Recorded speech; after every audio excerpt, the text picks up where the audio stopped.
اور میں ایک بات آپ سے تجربے کی بتا دوں, میں نے کھانوں کا فرق بہت دیکھا ہے. اب میں کھانے کے بارے میں جو ڈاکٹر لوگ کہتے ہیں نا ہائیجینک چیزیں کھاؤ, اس پر مجھے بہت یقین ہو گیا کیونکہ میرے تجربے ہو چکے ہیں بہت. میں آپ حیران ہوں گے, ہم یورپ جاتے ہیں نا, یورپ گئے, سعودی عرب گئے, وہاں آپ جو مرضی کھا لو بیمار نہیں ہوتا آدمی. ادھر ہوٹل میں ایک دن کھائے گا بیمار ہو جائے گا. آپ اگر نہیں ہو رہے نا بیمار تو یہ کوئی اچھی بات نہیں ہے. اس کا مطلب ہے آپ کو معذرت کے ساتھ, زیادہ میں ڈیٹیل میں نہیں جاؤں گا. دیکھو وہ مثال آپ کے لیے نہیں ہے, آپ کے علاوہ کے لوگوں کے لیے ایک مثال ہے. ایک آدمی, غلط مثال ہو جائے گی, آپ یہ نہ سمجھیں کہ آپ کے بارے میں کہہ رہا ہوں, ٹھیک ہے؟ اب اس کے علاوہ کوئی مثال آ نہیں رہی نا ذہن میں,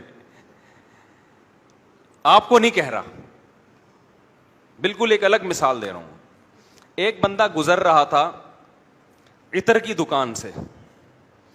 اب میں نے بندہ کر دیا اس کو, اصل میں وہ بھنگی تھا لیکن اب میں نے بندہ کر دیا کہ ایک انسان گزر رہا تھا وہ بھنگی, لیکن میں بھنگی کی مثال نہیں دوں گا. وہ ایک انسان گزر رہا تھا نارمل, بھنگی بھی انسان ہی ہوتا ہے بیچارہ, تو عطر کی دکان کے قریب سے گزرا, بے ہوش ہو گیا. ایک دم کیا ہو گیا, بے ہوش. لوگ کہہ رہے شان ہے یار یہاں تو کون سی کوئی گیس ہے جو جس کی وجہ سے بے ہوش ہوا, کوئی کہہ رہا مرگی ہے, کوئی کہہ رہا کیا ہے, بہت ٹینشن. اس کے بھائی کو بلایا, وہ بھی بھنگی تھا.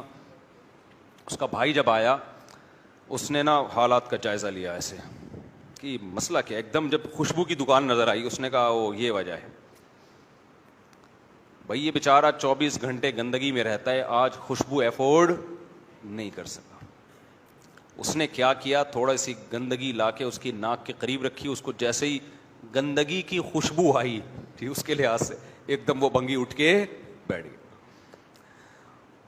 تو اگر آپ کو گندگی سے تکلیف نہیں ہو رہی ہے, اس کا مطلب یہ نہیں کہ گھر میں صفائی ہے, اس کا مطلب میں اور آپ گندگی کے عادی ہو گئے. اگر آپ کو الٹا سیدھا گند بلا کھا کے معدہ احتجاج نہیں کر رہا, اس کا مطلب معدہ ڈھیٹ ہو گیا ہے. صحیح ہے نا؟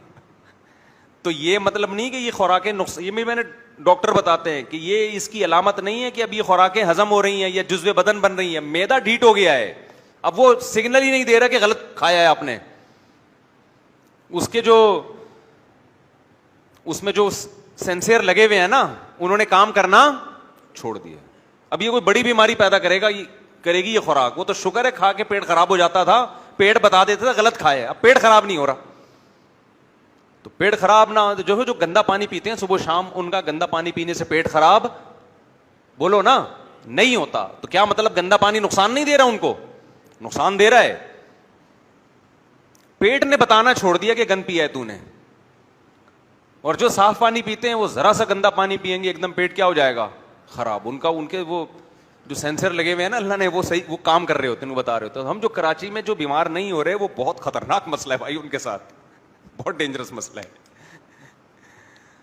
تو ہمیں تو جب یورپ گئے تو وہاں تو سب کچھ پھاڑ دو, کچھ بھی نہیں ہوتا. ادھر آؤ 2 دن آدمی ہوٹل میں کھانا کھاتا ہے, پتہ نہیں کیا شروع ہو جاتا ہے. اس کا مطلب بھائی کوئی بہت بڑا, سعودی عرب میں بھی آپ کھاؤ کچھ نہیں ہوتا, ادھر آتے ہی کھاؤ گے وہی چیز آپ کھاؤ گے, اسی کمپنی کی لے کے کھاؤ گے آپ, آتے ہی پیٹ خراب ہو جاتا ہے. اس کا مطلب بھائی کچھ گڑبڑ ہے, یہاں پہ کچھ گڑبڑ ہے. جن مسالوں کو یہاں کھایا جا رہا ہے ان مسالوں پہ باہر ملکوں میں پابندی ہے. وہاں کچھ اور کھلایا جاتا ہے, یہاں کچھ اور. کمپنیاں بھیجتی ہیں لیکن ادھر کے لیے کچھ اور ہے, یہاں کے لیے کچھ اور ہے.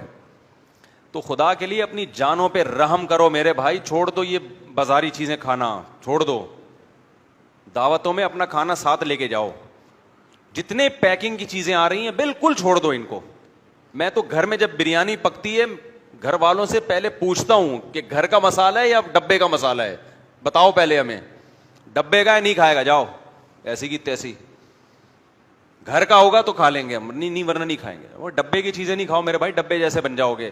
دیکھو جتنی کمپنیاں ہیں شاید کچھ اچھی بھی ہوں, ہمارے ہاں یہ بزنس ہے, یہ آپ کی صحتوں پہ محنت نہیں ہو رہی ہے, یہ بزنس ہے. بزنس میں ذائقہ ٹیسٹ گین کرنا پڑتا ہے, اس کے لیے کچھ بھی ڈال دیں وہ تو ٹیسٹ چاہیے.